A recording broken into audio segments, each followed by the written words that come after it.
"You're too old to travel with us, Dad. Just take care of the house." That sentence didn't just sting, it shattered something inside me I didn't know was still fragile. I stood at the edge of the driveway, hands tucked behind my back, watching them load the last suitcase into the black SUV. My daughter, Amelia, didn't even look up when she said it. She was too busy making sure her kids had packed their chargers and stuffed animals. Her husband, Todd, was scrolling through the hotel confirmation on his phone, nodding to himself like everything was just fine. The twins Liam and Sophie were bouncing in their seats, chanting Italy, Italy, like they were boarding a rocket to the moon. I used to be the one who made people feel safe before they traveled. The one who double-checked the tires, loaded the trunk, handed out gum for the flight. I used to be necessary. Now I was just left behind. "Make sure you water the ficus in the living room," Amelia added, walking over and giving me a quick kiss on the forehead like I was some kind of delicate relic. "We'll be gone for 10 days. Rest, okay?" I smiled. Of course I smiled. I always do. That's what aging men do when the world slowly pushes them out of the frame. We smile like it doesn't hurt. "Have a great time," I said, patting the hood of the SUV as Todd fired up the engine. And then, just like that, they were gone, dust on the driveway and laughter in the wind. I stood there long after the car turned the corner, holding the house keys they'd handed me like they were medals from a war I never asked to fight. I turned back toward the porch. The afternoon sun cast long shadows across the old wooden steps. Every creak under my foot felt louder now that the house was empty. My dog, Baxter, met me at the door, tail wagging, eyes bright. At least someone was still happy to see me. Inside, the silence was loud, the kind of silence that fills your chest and makes your heart thump a little harder, not because you're scared, but because you're starting to remember things. Like the sound of Amelia's little feet running down this same hallway when she was 6, or how my late wife used to hum while stirring soup in the kitchen. Now all I could hear was the ticking of the wall clock. I set their keys on the kitchen counter next to a note Amelia had left. "Trash goes out Thursday. Don't forget Baxter's meds." Underneath it, she'd drawn a little heart that was supposed to soften it, I guess. I opened the fridge. It was full, of course she'd made sure I had food. Frozen lasagna, chopped fruit, oat milk. She'd stocked it like I was an invalid. I pulled out a beer instead and sat on the back porch, Baxter at my feet. He looked up at me like he could read the storm in my chest. "You and me, boy," I said, cracking the can open. "Just us and the tomatoes." The backyard was overgrown but peaceful. The swing I'd built for the kids still hung from the oak tree, swaying slightly in the breeze. I watched it for a while, remembering the squeals of laughter that used to echo through the yard. Now it was just creaking rope and old memories. Maybe Amelia was right. Maybe I was too old to be dragged across time zones and cobblestone streets. My knees weren't what they used to be. I got winded going upstairs. But something about the way she said it, "You're too old," like I was already done. Like the pages of my story had stopped turning, that hit different. I finished the beer, set the can down, and picked up the hose. Watering the garden was the one task that still felt like mine. I moved from planter to planter, watching the water soak into the soil. I used to teach Amelia how to do this. She'd beg to hold the hose, overwatering everything and laughing. As the mud splashed up her legs. By the time I got to the roses, the sun was starting to set. Golden light spilled across the fence, making everything look warmer than it felt. I sat back in the old wicker chair and watched the horizon. 10 days. That's how long I'd have to myself. Just me, this house, and whatever echoes still lingered in the walls. I didn't know it then, but that was the last truly quiet sunset I'd get for a while. That night, I made myself a sandwich and sat in front of the TV, flipping through the same shows I'd seen 100 times. I tried calling an old friend, but no answer. Most of my friends had either moved away, passed on, or were too tired to talk after PM. Loneliness isn't loud, it just sits with you, like a shadow you can't shake. I got up to take Baxter for a walk. The neighborhood hadn't changed much. Same hedges, same cracks in the sidewalk, same porch light flickering across the street. But tonight, something felt off. A car slowed as it passed me. Tinted windows, no plates. It didn't stop, but it didn't need to. It had seen me. I tugged Baxter's leash and walked faster. By the time we got home, my heart was pounding. Not from the walk, from something else. Something I couldn't name. Before going to bed, I double-checked the locks. That's when I noticed the back gate was slightly ajar. I was sure I'd closed it that afternoon, but maybe I hadn't. Maybe I was just tired. Still, I bolted it shut. Lying in bed, staring at the ceiling, I thought about what it means to be left behind. To be trusted with the house, but not the adventure, with the keys, but not the journey. And I wondered, what if being left behind wasn't just an accident of age, but a setup for something none of us saw coming? I didn't know it yet, but I was about to become the center of a storm that would turn everything upside down. And the truth, I was never too old. They were just too blind to see what I was still capable of. It was the third night since Amelia and her family had left, and the house had started to settle into that eerie kind of silence that doesn't just fill the space it presses against your skin, the kind that creeps into your bones like winter. Without snow, I'd made myself some warm soup, fed Baxter, and was halfway through a detective novel I'd read years ago when the sound came. A soft metallic click, not loud but distinct, like a latch being gently pulled. Baxter's ears perked up first.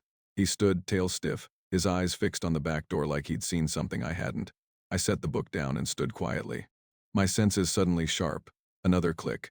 This time, closer just outside the kitchen window near the back gate. My fingers tightened around the edge of the counter. In this neighborhood, we didn't get many surprises. The kids across the street rode their bikes after school. Mrs. Levinson walked her cat on a leash, and the postman never came later than 3:15. But this sound? This wasn't normal.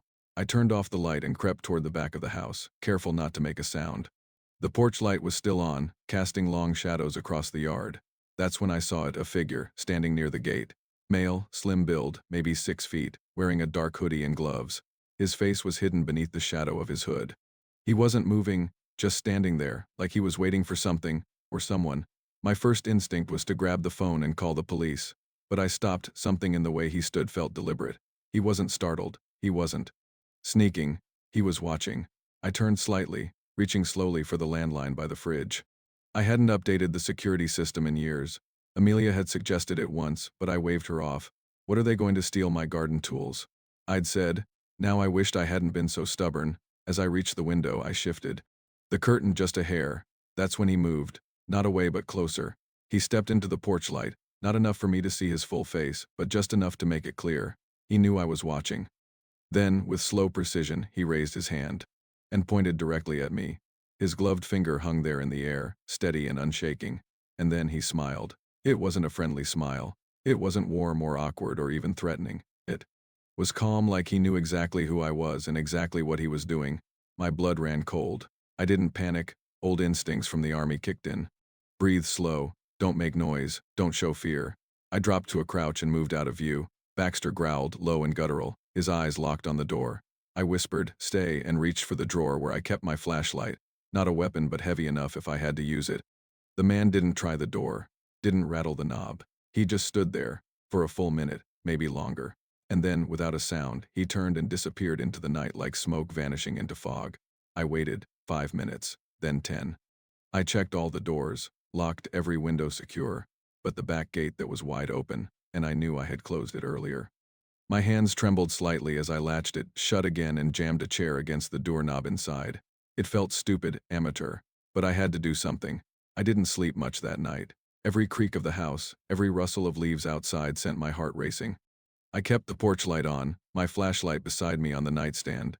The clock read 3:43 a.m. when I finally dozed off. In the morning, I tried to convince myself it was just a drifter, someone looking for a place to crash, but that smile, that deliberate, taunting smile, kept flashing in my mind like a warning sign I couldn't ignore. I took Baxter for a walk just after sunrise, scanning the sidewalks for anything unusual. That's when I noticed it. A boot print half sunken in the mud near the side of the house. Too large for Amelia, too heavy for kids, and it hadn't rained in days. Whoever had been here had come straight through the yard, on purpose. I opened the gate slowly and walked the perimeter. The garden tools were untouched, nothing missing from the shed. It wasn't a robbery. There was no sign of a break-in, no shattered glass, no disturbed furniture. Just that smile burned into my memory and a question that started to coil tighter and tighter in my gut. Why my house? And then, something clicked in the back of my mind, something I hadn't thought about in years, that lockbox in the basement. The one I'd stored away after the military retired me and my life became playground visits and retirement parties. A box I hadn't opened since before Amelia had kids. My gut told me this wasn't random. This man, this stranger, wasn't just picking houses off a list. He had come here for something. Or someone. Me. That night, I moved the old armchair beside the window and sat with the flashlight in my lap and Baxter by my feet. The porch light stayed on. The gun-safe key stayed in my pocket. I didn't know who he was, or why he pointed. But I knew one thing with certainty: this wasn't over. And whoever he wasn't done yet. The next morning, I woke with a weight in my chest that had nothing to do with age and everything to do with instinct. Something was wrong. Not just wrong in the vague, creeping way it had been the night before, but wrong in a quiet, deliberate, targeted way. I fed Baxter, brewed a pot of black coffee, and stood by the kitchen window longer than usual, watching the backyard like it would whisper a secret if I stared hard enough. Then I noticed something I hadn't seen in the dark: a trail of dried mud leading to the side of the house. I grabbed my jacket and stepped outside, crouching beside the steps. The prints were faint but unmistakable. Heavy boots, thick tread, angled directly toward the basement entrance. I froze. That door hadn't been opened in months, not since Margaret passed away, and I couldn't bear to go down there, where the air still smelled like paint thinner and her old sewing machine sat covered in dust. I hadn't told Amelia that I'd been avoiding it. Some rooms just carry too many ghosts. But now, something or someone had forced my hand. I unlocked the basement door slowly, the key creaking as it turned. The air that met me was stale, damp, and cold. I clicked on the wall light and descended the wooden stairs, one slow step at a time. Baxter stayed at the top, whimpering. The old floorboards groaned beneath me. The storage shelves were the first thing I noticed, half shifted from their usual positions. A few paint cans had been moved. Boxes of Christmas decorations were disturbed. One of the floodlight bulbs had been unscrewed just enough to cast the whole left side of the room into shadow. I scanned the room carefully, heart pounding in my ears. Nothing seemed missing, but something was different, disconnected, like someone had searched through everything and carefully rearranged it to avoid suspicion.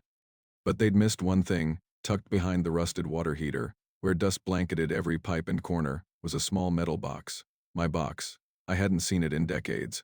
My fingers trembled slightly as I pulled it free and blew the dust off. The latch popped open with a quiet click, and inside, wrapped in a military-issued handkerchief, was something I thought I'd long buried with the past: a small black USB drive, no larger than a car key. I lifted it with caution, staring at the label scratched on the side with a soldier's precision. Lombardi. 1992. Confidential. My throat went dry. Lombardi. That name hadn't crossed my lips in over 30 years. He was the Italian diplomat we were assigned to protect during Operation Iron Veil. But the mission, it never made the papers. What happened in Milan was buried by layers of silence, government lies, and blood.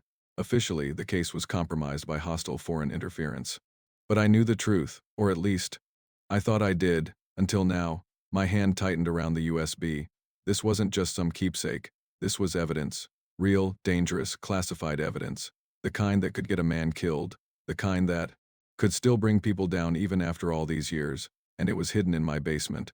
I sat down hard on the old stool beside the workbench, my knees suddenly weak. How had it gotten there? I hadn't touched that box in years. Not since Margaret made me promise to forget that part of my life for good. "The war is over, Jack," she used to say, brushing her hand through my hair. "Let it be over for you too. But it never really ends for men like me. It just sleeps." And now, someone had come to wake it up. I brought the USB upstairs and plugged it into my old laptop. It whirred to life slower than I'd hoped, and part of me prayed the drive would be corrupted, lost to time. But no such luck. A single folder. Opened. Operation Iron Veil, eyes only. Inside were 3 video files, 2 PDF documents, and an encrypted transcript log. I clicked the first video. Grainy surveillance footage filled the screen, shot through a hotel hallway camera. A man in a suit stepped into frame. I knew that face instantly. Lombardi. He looked nervous, sweating. He handed a small envelope to another man, American. Government-issued haircut, military posture. That was Agent Rhodes. Dead now. "They'll kill me," Lombardi said. His voice barely audible. "They said if I speak, my family dies." Rhodes handed him a pen. "You speak," he said, "and you save lives instead." The feed cut out. I sat there frozen, the screen flickering in front of me, my breathing shallow. My pulse loud in my ears. Why had someone hidden this in my house? Who had accessed my basement without a trace? And more importantly, why now? Suddenly, the image of the man in the hoodie pointing at me last night took on new meaning. He hadn't just been threatening. He was reminding me, letting me know that he knew who I was, what I'd done, what I had. I ejected the USB and hid it beneath the lining of my old army duffel bag in the closet. My mind raced. Should I go to the police? The government? Call Amelia? No, not yet. If whoever was looking for this had the reach to find me, then they likely had eyes on everything and everyone I cared about. I couldn't risk it. I glanced at the family photo on the shelf, Amelia smiling, the twins holding my hands at the beach. They were thousands of miles away in Italy. And if this was tied to Lombardi's past, that wasn't a coincidence. Not anymore. Someone had been watching me, maybe for months, maybe longer.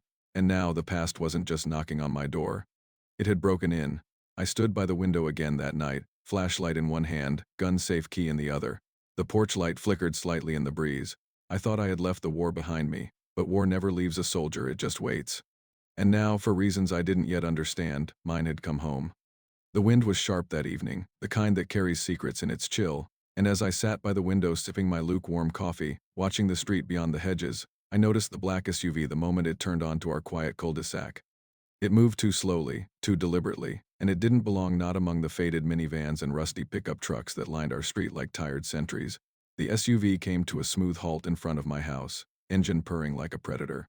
Waiting to pounce, Baxter growled before I even stood up, his ears twitching.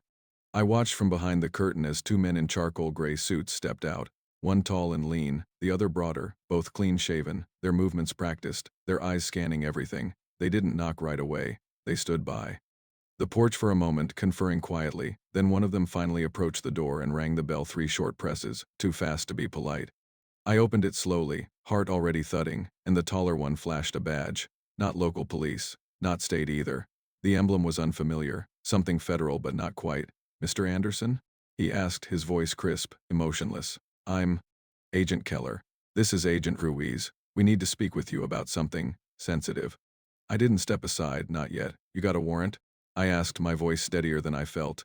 Keller gave the kind of smile that didn't reach his eyes. "We're not here to arrest you, but we believe something dangerous is hidden in this home. Something that should have never resurfaced." My stomach clenched. I forced a dry laugh and leaned on the doorframe. "I'm just an old man watching his tomatoes grow," I said. But he didn't laugh back. He just stared. "You know exactly what I'm referring to," he replied. 33 years ago. Milan, Operation Iron Veil, the name Lombardi ring a bell. I stared at him without answering, but I felt my knuckles tighten around the edge of the door. "We know what you have," Agent Ruiz added, stepping forward. "The drive, the recordings, the original transcript logs." "I don't know what you're talking about," I said calmly, but even I could hear the crack forming behind the words. Keller stepped closer, his voice lowering. "Listen, we're not the only ones looking for that data. You were lucky last night. The man who came to your backyard wasn't just probing your defenses, he was sending a message. He's ex-private. Intelligence, mercenary, paid to recover what we failed to destroy in '93.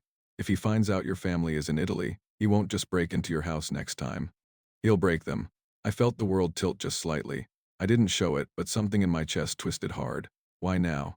I asked, my voice quiet. "After all these years?" "Because someone leaked a piece of the footage," Ruiz said. A 30-second clip of Lombardi naming names surfaced on a deep channel 2 weeks ago. The kind of clip that could destabilize elections if it got into the wrong hands. Or the right ones, that drive of yours. It's the original, full files, unedited. I stepped aside then, reluctantly, and let them in. They moved like men who had walked through too many rooms, like mine, worn leather chairs, faded photo frames. The smell of old books and colder regrets. We sat in the living room, Baxter curled near my feet, still watching them like he knew their energy didn't belong here. I pulled the drive from its hiding spot beneath the duffel lining and placed it on the table between us. Keller didn't reach for it. He just stared at it, like it was a bomb waiting to detonate. "We want to bring you in under protective custody," he said finally. "You and your family. We can extract them from Florence tonight, quietly, safely." "No," I said immediately. "You pull them out, whoever's watching will know something's up. You move too fast, and you light the whole board on fire." Ruiz gave a small nod. "He's not wrong," Keller sighed. "Then what's your plan, Mr. Anderson? Sit here in your slippers and wait for the next visit? Because next time, it won't be a polite knock. It'll be a bullet through the window, or worse, a video sent to your inbox of your granddaughter crying in a hotel room." His words hit harder than they had any right to. I stood and walked to the window, the same spot where I had watched Amelia leave just days ago, waving like it was just another goodbye. I remembered her laugh as a girl, the way she'd hide behind my legs when strangers came around, the way she'd say, "You'll always protect me, right, Daddy?" I never broke that promise, and I wasn't about to start now. "You let me go," I said. "Alone, I'll get them out, quiet, no choppers, no suits, no flashing lights, just a father picking up his daughter." Keller hesitated. "You can't protect them alone. This isn't the kind of enemy you can talk down or scare off with a flashlight." I turned back to him. "I don't need to scare him off. I just need to end it before he reaches them." The silence stretched. Keller glanced at Ruiz. "We'll give you 48 hours, he said. "We'll keep the drive here under surveillance. You get your family to safety. After that, if you're not back, I cut in. You don't know what I used to be, but he will." They left just before midnight, after planting a security node near the fuse box and wiring the windows with sensors. They offered me a team, a shadow, a ghost to watch my back. I refused. I had spent years building a new life out of silence. Now I would burn the old one to protect it. I packed a small bag, filled it with cash, a burner phone, my old service knife, and the same photo of Amelia at the beach, the one I used to keep in my locker during deployment. I stared at it for a long time. You always said I made you feel safe, I whispered. It's time I prove you were right. And with that, I turned off the lights, locked the door, and stepped into the night toward the storm waiting across an ocean.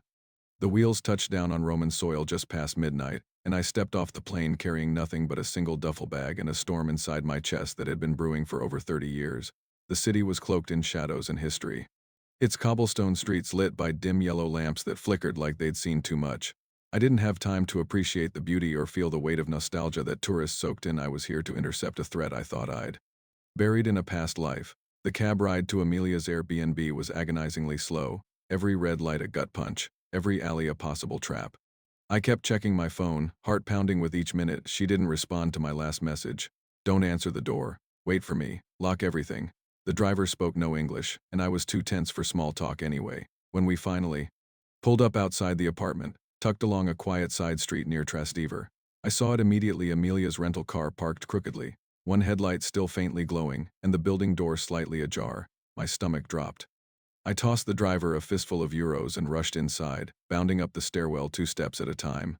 The door to the flat was closed, but the lock was clearly broken, split wood near the handle, a clean pry. I drew my old service knife. Not out of fear, but instinct. I pushed the door open slowly, breath held, eyes sweeping every corner. Then I heard her voice, Dad.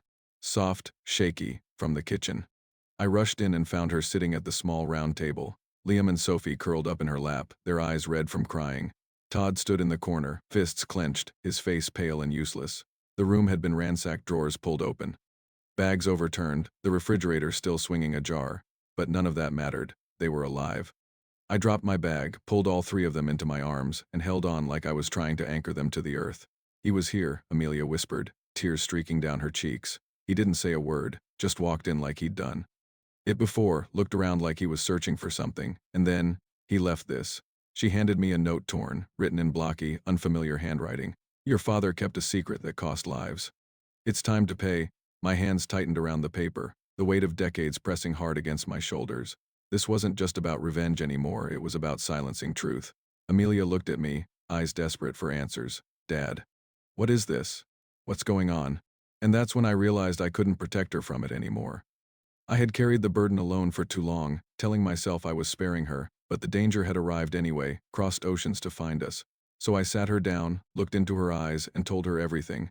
The operation in Milan, the diplomat who wanted to expose arms deals and political bribes, the night we were ordered to extract him, and how I disobeyed orders to help him record his testimony instead.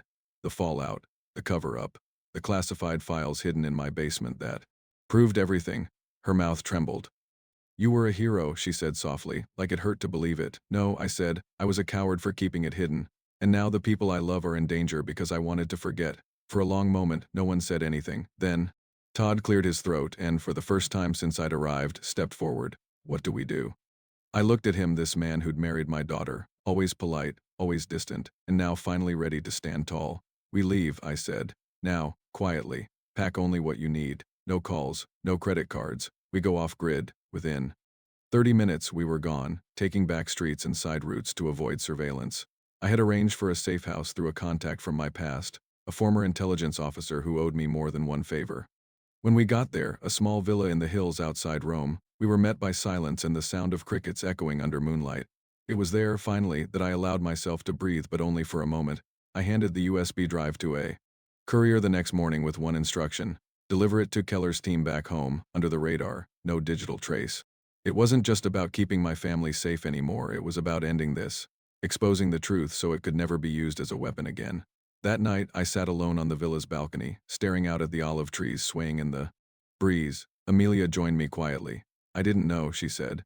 I didn't know you were carrying all of that. All this time, I looked at her, my throat tightening. You weren't supposed to. You were supposed to live free of it. But I see now that pretending it didn't happen only delayed the pain. She reached out and took my hand. You're not weak, Dad. You never were. I'm sorry for how I treated you before the trip, like you were fading, like you were already gone. I shook my head, a small smile breaking through. I let you believe that because it was easier than telling you I wasn't done fighting. She laughed gently. eyes still wet. Well, you picked a hell of a time to come out of retirement. We sat in silence for a while, father and daughter, the past laid bare between us like a wound finally allowed to breathe in the morning. We'd make arrangements to head back home under new identities, with help from Keller's team. The mission, the danger, the secrets, they had all reached their end. And as I looked at the woman my little girl had become, strong and afraid and brave all at once, I knew that whatever time I had left, it would be spent not hiding from the past, but standing in front of my family like a wall no shadow could pass. They thought I was too old. They thought I was done. But they forgot beneath this weathered skin and quiet smile lived a man who had once carried fire through war zones and truth through silence. And I had one final promise to keep. No one would ever hurt my family again, not while I still breathed.